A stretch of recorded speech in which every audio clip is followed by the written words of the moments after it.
Alexander Hamilton, in the Federalist Papers number 28, expressed, "When a government betrays the people by amassing too much power and becoming tyrannical, the people have no choice but to exercise their original right of self-defense, to fight the government."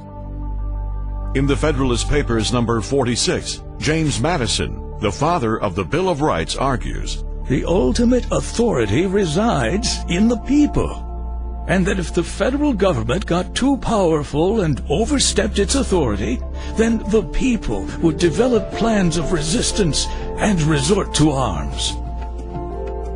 Some interpret today's National Guard as the well-regulated militia, but the founders opposed anything but a small national military. There are some people that think that that phrase in the Second Amendment has an entirely different meaning. The phrase well-regulated refers to a well-trained, prepared, and disciplined citizens' militia. They seem to think that it means just the state National Guard, and they don't know their history. That's just not true. The phrase was in common use in 1791 and for more than a century afterwards. The Oxford English Dictionary from that time period defines well-regulated as something that was calibrated correctly, functioning as expected.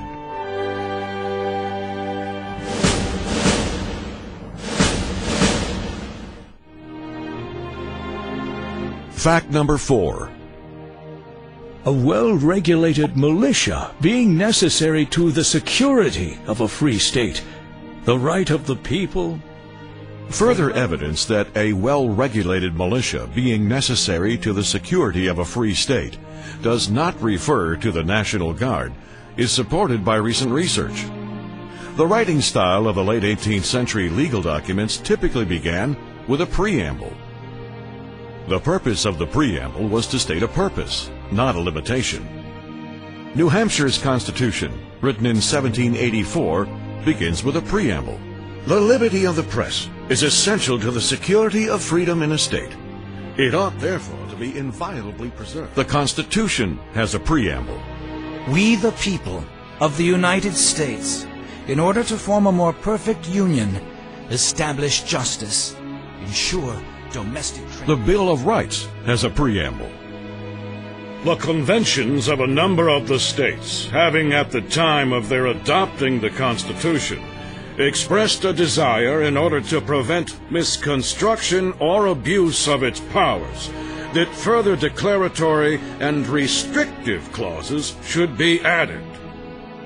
Since a preamble states a purpose, A well-regulated militia being necessary to the security of a free state, the right of the people. the well-regulated militia only reinforces the importance of the individual right to keep and carry arms. The Second Amendment, when it really comes down to it, I believe it has two primary meanings. One is the obvious ability for me to be able to protect myself and my family from bad guys. But there's another meaning that the founders put in place that I think is absolutely vital to our way of life in this country.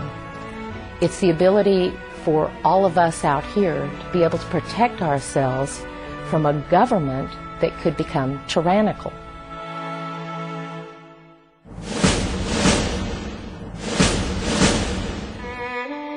Fact number 5. Before the war between the states, some states enacted laws that made it illegal for slaves and freed African Americans to possess firearms. In the infamous Dred Scott case, the Supreme Court ruled in 1857 that people of African ancestry could not claim U.S. citizenship, essentially taking away the right of African Americans to own a gun. In truth, armed slaves would be able to retaliate against their owners. Ironically, even though the framers of the Second Amendment feared becoming slaves to their government, some were tragically willing to permit slavery. Now that slavery is abolished, all citizens of all races should enjoy the Second Amendment's legal protection.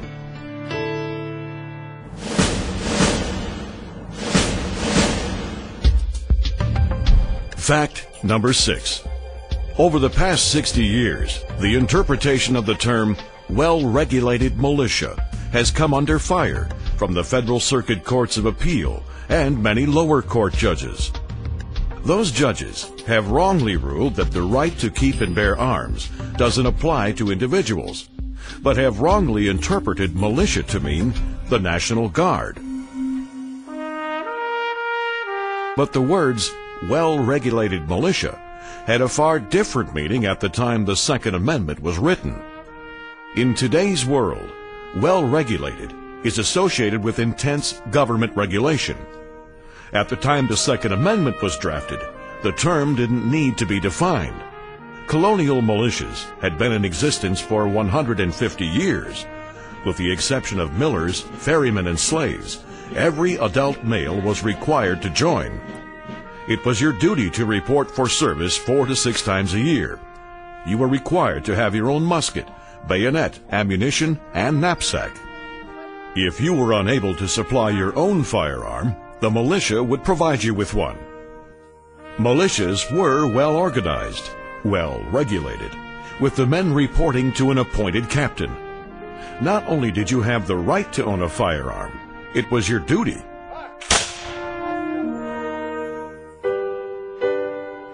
Although the Constitution gave Congress the power to raise and support a temporary army, the framers feared a standing army after the Revolutionary War.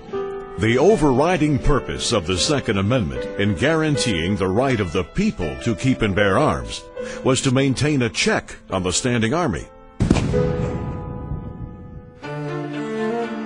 A well-regulated militia